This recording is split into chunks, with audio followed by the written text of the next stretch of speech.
Hello everybody and welcome. In this video I'm going to show you how to allow access to contacts and call history for your headphones JBL Tune 570.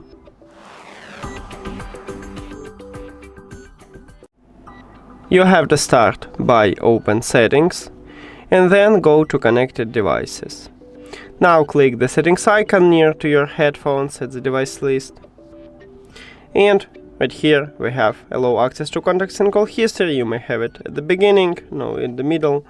Also, it called allow access to contacts and call history on my phone, but it depends on your phone. You may have call sharing, contact sharing, or something with sharing, or something with call. So to enable it, you need to click at the slider near to it if the slider have empty background. And that's it. Thank you for watching this video. If you found it helpful, please consider subscribing to the channel and leave the like on the video. See you later!